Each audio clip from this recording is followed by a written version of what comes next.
এই দেখুন একদম জ্যান্ত চিংড়ি মাছ। নমস্কার বন্ধুরা, আজকে একটা দারুণ রান্না করব, খুব সুন্দর। এই গরমকালে তো খুবই ভালো। এগুলো তরি বলি আমরা, আপনারা কি বলেন জানেনই। এই দেখুন আজকে তরি রান্না করব। কিভাবে রান্নাটা করব আপনারা দেখবেন। দেখুন কিভাবে কেটে নিচ্ছি তরিগুলো। দেখুন ঝপ্পা ঝপ। আর গরমকালে অবশ্যই এগুলো বন্ধুরা খাবেন, খুবই ভালো, উপকারী।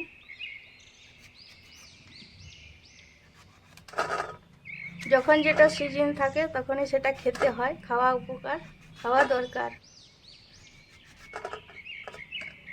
দেখুন আগে গোল গোল করে কেটে নিচ্ছি, তারপর দেখুন এর কি করি। এগুলো সাইডে রাখলাম, আর কিভাবে কাটছি দেখুন। গোল গোল তো কেটে নিয়েছি, এবার এইভাবে কাটবো।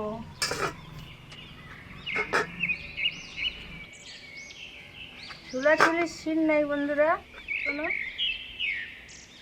ছুলার দরকার নেই। খুব নরম জিনিস, তরির সাথে বা ঝিঙের সাথে চিংড়ি মাছ দিলে না খুব স্বাদ হয়, খুব খেতে ভালো লাগে। দেখুন একদম নড়ছে, জল দিয়ে দেখুন। ওই যে তরিটা দেখালাম কাটা হয়ে গেছে, ওইটা চিংড়ি মাছ দিয়ে রান্না করব। আপনারা রান্নাটা দেখুন আমি কিভাবে রান্নাটা করছি। এই দেখুন একদম জ্যান্ত চিংড়ি মাছ, কি দারুণ। চিংড়ি মাছগুলো বেছে নিচ্ছি, বড় বড় চিংড়ি।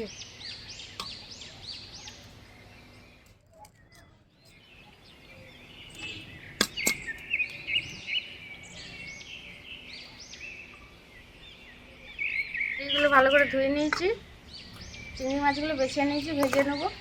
কড়াইয়ে সরষের তেল দিলাম,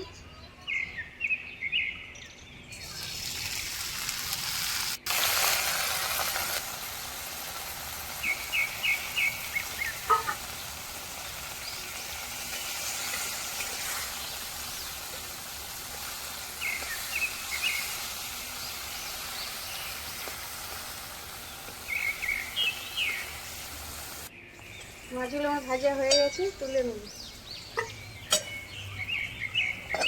সরষের তেল দিলাম,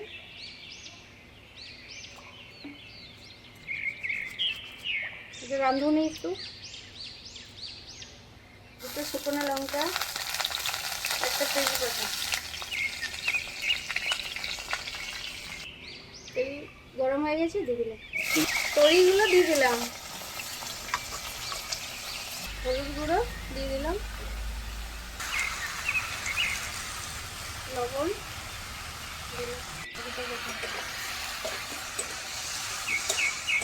একটু হালকা করে ভেজে নেব।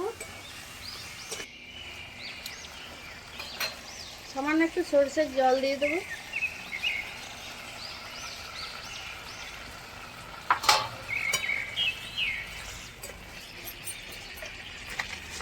স্বাদ বাড়ানোর জন্য একটু চিনি দিলাম। চিংড়ি মাছগুলো দিয়ে দেবো,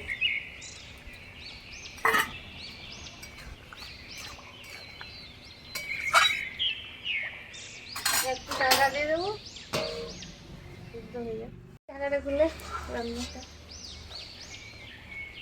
রান্নাটা আমার হয়ে গেছে বন্ধুরা, নামিয়ে নেবো। বাটিতে ঢেলে নিচ্ছি।